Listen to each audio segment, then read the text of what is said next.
manchas de sangre. Esto era una niña, la llamaremos Lidia, llamada Lidia. Era una niña pequeña que deambulaba por su pueblo en busca de una muñeca. Entró en un anticuario y vio a una muñeca con las uñas muy largas y pintadas de rojo. La niña se la compró. El anticuario le dijo que tuviera mucho cuidado con esa muñeca, que estaba poseída por el mismísimo diablo. La niña, ajena a la advertencia, se fue a su casa muy contenta. Era de noche cuando Lidia se despertó y oyó: he matado a 2, solo quedan 8.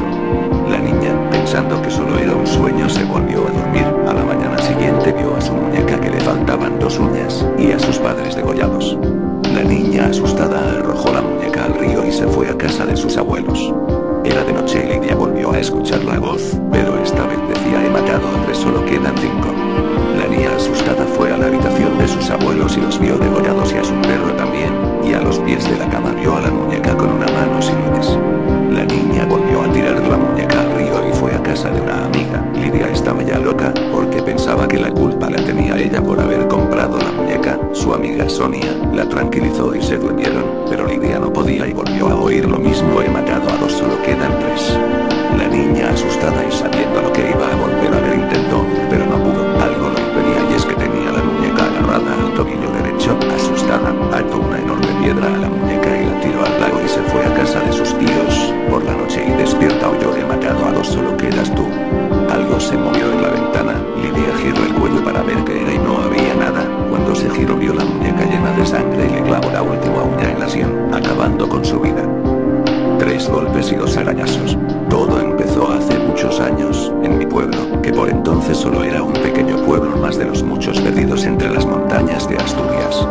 Mi pueblo, como ya he dicho, era pequeñito, apenas tenía una pequeña plaza con iglesia, un parque, una pequeña cárcel y una escuela, con todas las casas apiñadas alrededor. Pero aún así estaba muy orgulloso de su escuela. Era una de las mejores de toda la cuenca, pues era bastante grande y estaba al alcance de todas las familias, aunque los profesores escaseaban. Pero un buen día, un día de clase, un grupo de alumnos estaban haciendo manualidades con su profesora. Tendrían apenas 8 o 9 años, y se lo pasaban en grande con el barro y las pinturas.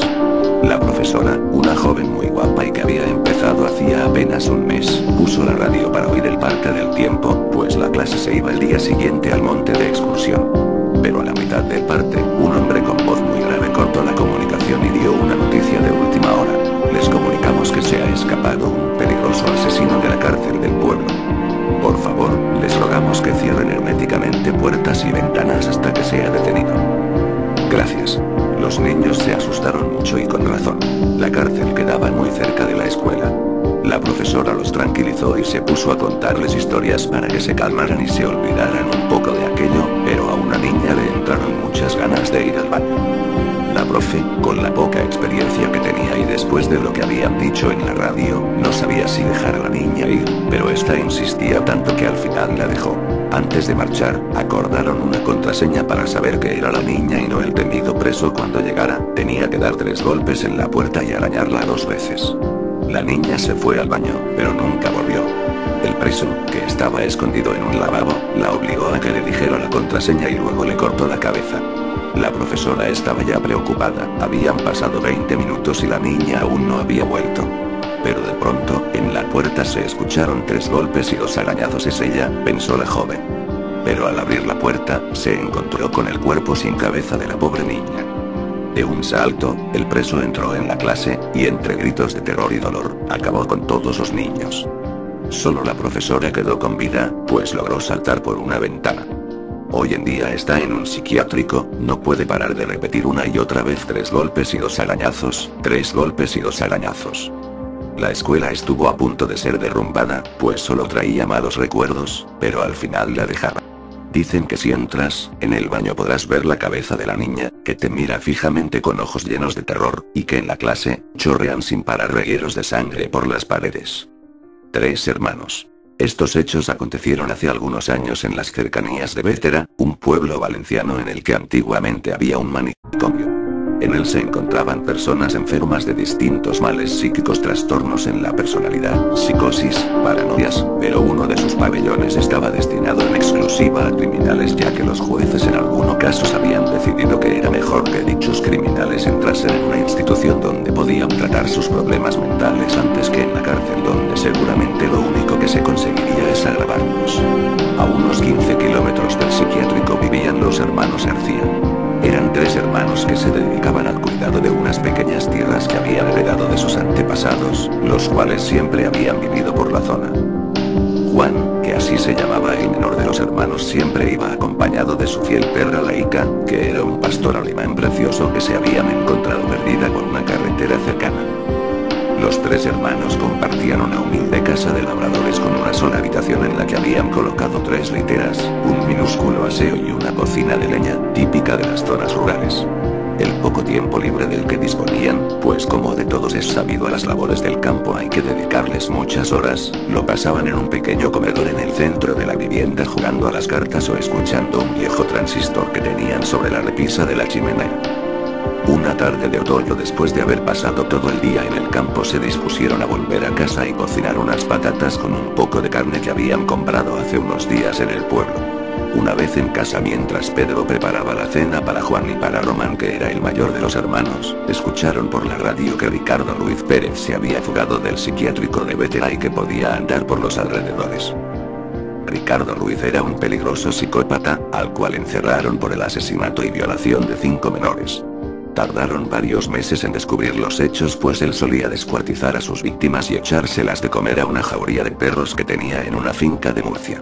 Los asesinatos de Ricardo fueron muy seguidos por el pueblo español, ya que entre sus víctimas se encontraban 3 hermanas de una misma familia, y esto conmocionó a la opinión pública. Los 3 hermanos se sintieron angustiados por la noticia, ya que ellos, como el resto de españoles, habían seguido las fechorías de Ricardo. Durante la cena el tema de tertulia fue el recuerdo de los asesinatos y la poca seguridad que había en el psiquiátrico, ya que era incomprensible que se hubiese podido escapar un asesino como este. Sobre las 10 de la noche se prepararon todos para ir a dormir. En la habitación Pedro dormía en la litera superior, Román en la del centro y Juan en la de abajo. Debajo de la litera de Juan dormía Laika, a la que le encantaba que Juan por las noches antes de dormir le rascase el lomo, y ella, como muestra de cariño, le lamía siempre la mano. Media hora más tarde estaban ya todos acostados y prácticamente dormidos por el cansancio acumulado del día anterior. Pasaron las horas y de repente algo sobresaltó a Juan. Había escuchado como el chirriar de la puerta, se mantuvo expectante durante unos segundos y luego introdujo su mano debajo de la cama para acariciar a su fiel amiga. Esta se lo agradeció como de costumbre, con unos lametones en la mano. Esto tranquilizó a Juan, ya que si alguien intentase entrar en la casa, ella sería la primera en darse cuenta, y se volvió a dormir profundamente. Pasaron las horas y por la ventana del cuarto comenzaban a entrar los primeros rayos de luz a la diminuta estancia. Pero más que la luz del sol, lo que despertó a Juan fueron unas pequeñas gotas que caían sobre su rostro. Abrió poco a poco los ojos mientras se llevaba las manos al rostro, donde notaba que caían las gotas y notó que tenían un tacto espeso. Cuando finalmente abrió los ojos, vio que esas gotas procedían del colchón de Román y que ese color rojizo que desprendían solo podía ser sangre. Se levantó de un salto de la cama y miró a su hermano Román. Se quedó paralizado de terror. Estaba amordazado y con una infinidad de cuchilladas en su cuerpo, y sobre él también caían gotas de sangre provenientes del colchón superior, donde un cuchillo atravesaba el cuello de su hermano Pere. Juan, incrédulo ante la barbarie que estaba presenciando, se arrodilló en el suelo llorando, y allí pudo encontrar a su querida perra Laika con el morro atado y abierta en canal, y entre las patas de esta una nota ensangrentada donde se podía leer: "Los locos también sabemos lamer". Juan, aterrado, notificó los hechos a la policía diciendo que Ricardo Ruiz había asesinado a sus hermanos y a su perra, pero la policía no le creyó. Juan fue acusado del asesinato de sus hermanos en un desdoblamiento de personalidad y encerrado durante 20 años en el psiquiátrico de Bétera, donde pudo averiguar que Ricardo había sido detenido 2 horas después de su fuga en una carretera con dirección a Valencia.